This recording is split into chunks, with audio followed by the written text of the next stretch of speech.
सबको आ रही है? क्लियर है आवाज? स्लो आ रही मैम। स्लो यस आ रही मैम। है? अभी आ रही है? इज हाँ इट मैम नाउ अभी आ रही क्लियर? है। Yes ma'am. Yes now ma'am. See, process costing 2 हम लोग कर रहे थे और उसमें ये 12th सम जो है इजी। वो सिर्फ मतलब 2 मेथड्स उन्होंने एक साथ पूछे हैं। देखो वैसे हमने क्या क्या किया।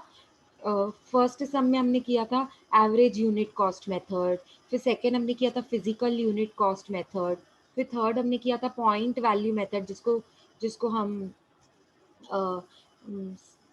सैल्वेज वैल्यू करके हम लोग बोल सकते थे कि हाँ मैम, वैल्यू। सर्वे मेथड हाँ, वाला। सर्वे मेथड वाला, उसको पॉइंट वैल्यू भी बोल सकते हैं। और फिर उसके बाद हमने देखा वेटेड एवरेज मेथड, वो एवरेज का ही पार्ट होता है ना। तो एक एक सम में हमने एक एक मेथड सीखा ना। अब ये क्वेश्चन में वो क्या बोल रहा है, 2 मेथड्स के जरिए ये सम को सॉल्व करो एक साथ। ठीक है बहुत इजी। सिर्फ आपको ध्यान देना है कि कौन से मेथड में कौन सी चीज का रिक्वायरमेंट है। AK limited produces 4 joint products. पहली बात तो अभी इसमें 4 प्रोडक्ट्स हैं ABCD, all of which emerge from processing of one raw material. मतलब बाय प्रोडक्ट की बात तो यहाँ पे नहीं चल रही है क्योंकि एक ही रॉ मटेरियल में से ये सारे बन के निकले हैं। The following are relevant data. Production for the period. देखो अब क्या क्या दिया हुआ है, प्रोडक्शन की डिटेल्स दी हुई है ABCD की।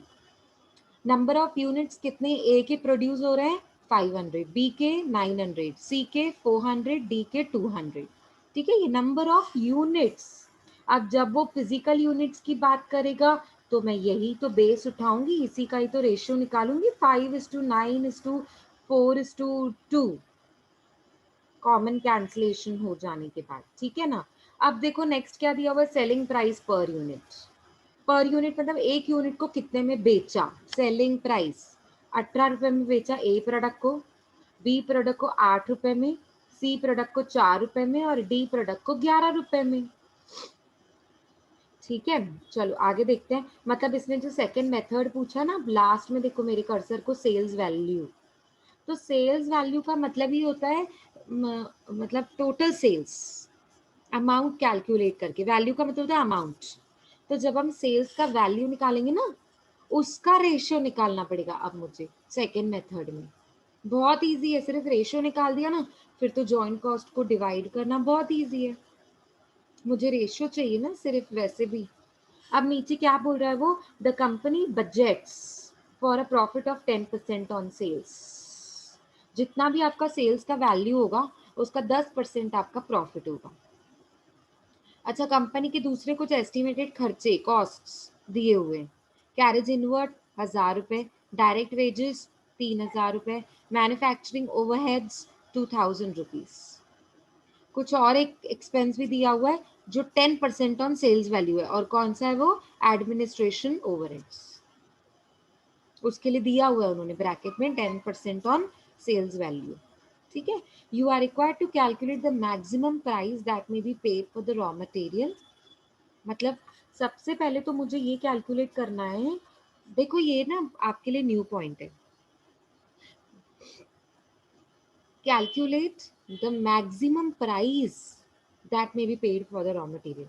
मतलब मैं रॉ मटेरियल जब मैं खरीदने जाऊंगी तो मैं कितना प्राइस पे करूंगी, पहली बात तो वो पूछिए। देखो आपके लिए न्यू है ये। ठीक है, दूसरी बात क्या पूछ रहा है, prepare a comprehensive cost statement for each of the product by. Cost statement तो बनाना ही है, पर क्यों बनाना है, क्योंकि हमको एलोकेट करना है। क्या एलोकेट करना है, कॉस्ट, अपनी joint cost and other cost को एलोकेट करना है on the basis of 2 methods. एक नंबर ऑफ यूनिट्स मतलब physical units, number of units का मतलब ही होता है फिजिकल यूनिट्स, और लास्ट मेथड है सेल्स वैल्यू मेथड। ठीक है, सेल्स वैल्यू मतलब सेल्स का अमाउंट निकालेंगे दोनों को मल्टीप्लाई करके, number of units and selling price per unit. इन दोनों को जब हम मल्टीप्लाई कर लेंगे तो अपने को क्या मिल जाएगा, सेल्स वैल्यू। और सेल्स वैल्यू।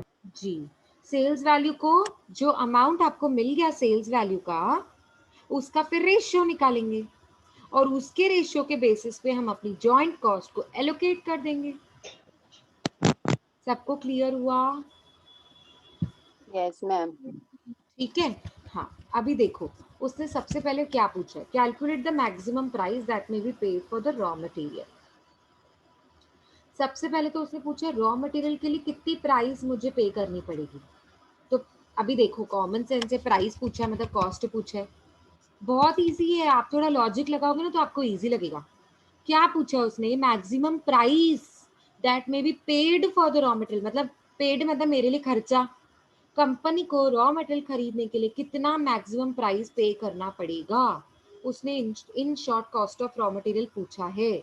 इन शॉर्ट अगर इजी लैंग्वेज में समझना है तो कॉस्ट ऑफ रॉ मटेरियल मतलब खर्चा निकालना है मुझे। तो खर्चा निकालने के लिए तो सेल्स में से प्रॉफिट माइनस करूंगी तो टोटल कॉस्ट मिल जाएगी। देखो बहुत इजी है, टोटल कॉस्ट मिल जाएगी और उसमें से बाकी की जो कॉस्ट दी हुई है, कॉस्ट मतलब खर्चे जो दिए हुए हैं, टोटल कॉस्ट में से जो खर्चे दिए हुए हैं उन सबको माइनस करते जाओ। Carriage inward, direct wages, manufacturing overheads, administration overheads, ये सब दिए हुए हैं, ये सारे माइनस कर दो।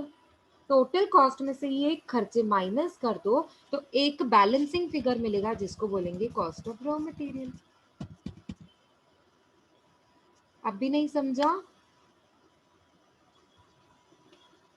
समझा कि नहीं? थोड़ा आइडिया समझा कि नहीं?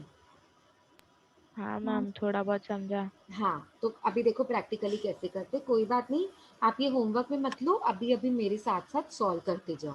देखो बहुत सिंपल है, पहले ना मैं आपको फर्स्ट पॉइंट समझा रही हूँ, ए वाली, calculate the maximum price that may be paid for the raw material.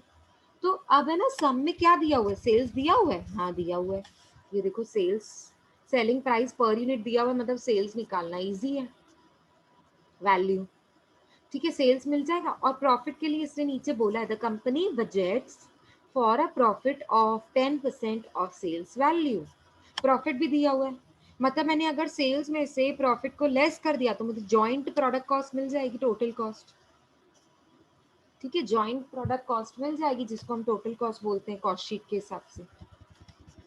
तो देखो इसने भी वही किया है, पहला स्टेप उसने भी वही किया जो मैंने बताया आपको। देखो सबसे पहला ए मतलब ये जो ए पार्ट है ना उसने वो सॉल्व किया।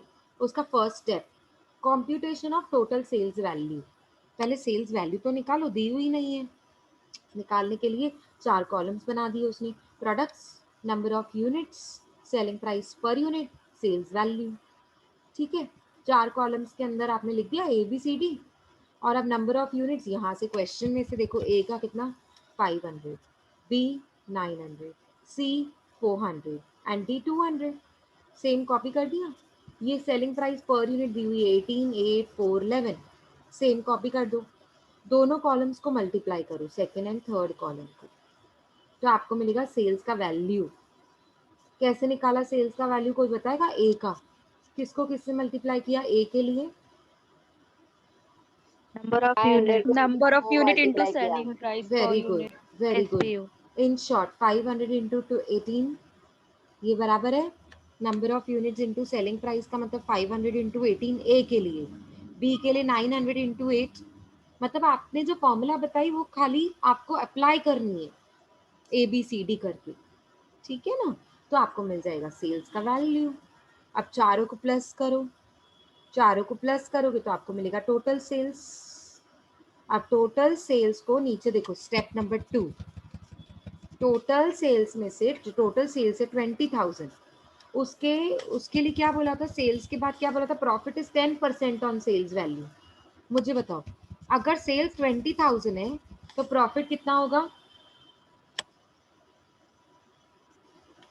2000। हाँ 2000। 2000। क्यों क्यों 2000 कैसे होगा, आप मुझे क्लियर करो ये।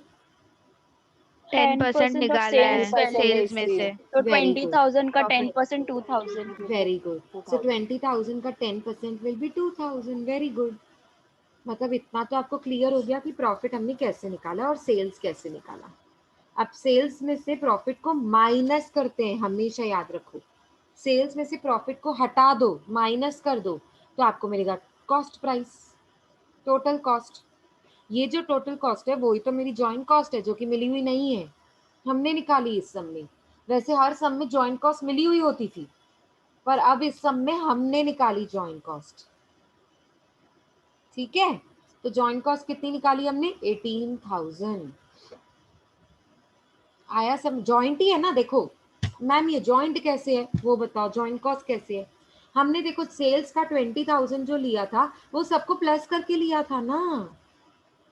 देखो जॉइंट कॉस्ट का मतलब ही होता है a plus b plus c plus d सबका मिला के टोटल कितना, उसको बोलते हैं जॉइंट कॉस्ट। जॉइंट सबका मिला के। तो हमने जब ही सेल्स ही सबको मिलाकर ली थी 20,000, 20,000 पे ही प्रॉफिट निकाला और 20,000 में से ही प्रॉफिट माइनस किया, तो जो आंसर मिलेगा वो भी तो जॉइंट ही होगा ना, क्योंकि मैंने 20,000 की तो जॉइंट सेल्स लिया था ना। नहीं समझा? समझा मैम। समझा मैम। समझा मैम। हाँ हाँ इतना मैम। क्लियर। हाँ अभी इतना तो हाँ सबको मैम। क्लियर है कि जॉइंट कॉस्ट जो नहीं मिली हुई थी हमने कैसे निकाली। तो 18,000 मेरी जॉइंट कॉस्ट निकल गई, ठीक है। नेक्स्ट अब आ जाओ maximum price for the raw material. Main जो हमको कैलकुलेट करना है ना फर्स्ट पार्ट में, वो ये है कि मैक्सिमम प्राइस मुझे रॉ मटेरियल के लिए कितना पे करना है, मतलब कॉस्ट निकालनी है रॉ मटेरियल की। कॉस्ट माने खर्चा। अब आप बोलो कि मैम अभी अभी तो हमने खर्चा निकाला जॉइंट कॉस्ट 18,000, तो क्या वही रॉ मटेरियल का अमाउंट है? नहीं, 18,000 तो जॉइंट कॉस्ट है, टोटल टोटल टोटल कॉस्ट में से बहुत सारे खर्चे दिए हुए हैं। 1,000 कैरेज इनवर्ड हुआ, डायरेक्ट वेजेस 3,000 हुआ, मैन्युफैक्चरिंग ओवरहेड्स 2,000 हुए थे, administration 10% on sales value. Sales है हमारा 20,000, 20,000 का 10% 2,000, मतलब एडमिनिस्ट्रेशन का खर्चा भी 2,000 हुआ था। तो 18,000 के पार्ट में से कुछ खर्चे दिए हुए उनको माइनस करो। मेरी बात समझ में आ रही है? हाँ मैम, एटीन समझा। थाउजेंड हाँ यही मैंने यस मैम। पहले एक्सप्लेन किया आपको बिगनिंग में। 18,000 के कुछ पार्ट्स दिए हुए वो माइनस करो, हटाओ। 18,000 में से 1,000 माइनस, 18,000 में से 3,000 डायरेक्ट वेजेस माइनस, 18,000 में से manufacturing overheads 2,000 minus, administration overheads 2,000 minus. तो बाकी जो बचेगा वो तो डेफिनेटली मेरा रॉ मटेरियल होगा ना। नहीं समझा? समझा मैम। देखो यहाँ पे मैक्सिमम प्राइस ऑफ समझा। Raw material 10,000। कैसे निकाला इन्होंने 10,000? ये देखो बहुत इजी है। आप थर्ड वाली टेबल बनाओगे, उसमें लिखोगे calculation of maximum price of the raw material. कैसे निकालेंगे? पहले तो लिखेंगे जॉइंट कॉस्ट। जॉइंट कॉस्ट है आपकी 18,000, 18,000 में से माइनस कर दो कैरेज इनवर्ड 1,000, डायरेक्ट वेजेस 3,000, ये देखो माइनस किया है सब। उसके बाद माइनस करोगे मैन्युफैक्चरिंग ओवरहेड्स 2,000, एडमिनिस्ट्रेशन ओवरहेड्स 2,000। अभी 2,000 कैसे निकाले ना, वो ब्रैकेट में लिखा हुआ है। एडमिनिस्ट्रेशन के लिए ब्रैकेट में क्या लिखा था ऊपर क्वेश्चन में, 10% ऑन सेल्स। तो 10% ऑन सेल्स मतलब 20,000 का 10% मतलब 2,000। ये चारों एक्सपेंसेस को 18,000 में से माइनस करके आपको मिलेगा 10,000 रुपए। अभी क्लियर हुआ कॉस्ट ऑफ रॉ मटेरियल हमने कैसे निकाला? Yes ma'am. चलो I am giving you 5 to 7 minutes to note down. 3 steps में हमने पॉइंट नंबर ए को कैलकुलेट किया। So I am giving you 5 to 7 minutes to note down. Okay, come on, be quick. Ma'am इसका वो next page बताओ ना, 1 minute. हाँ जी बेटा, 1 मिनट रुको बताती हूँ। ये है आपका इसका नेक्स्ट पेज जो कंटिन्यूएशन में है, जिसमें हमने 10,000 का रॉ मटेरियल का कॉस्ट कैलकुलेट किया।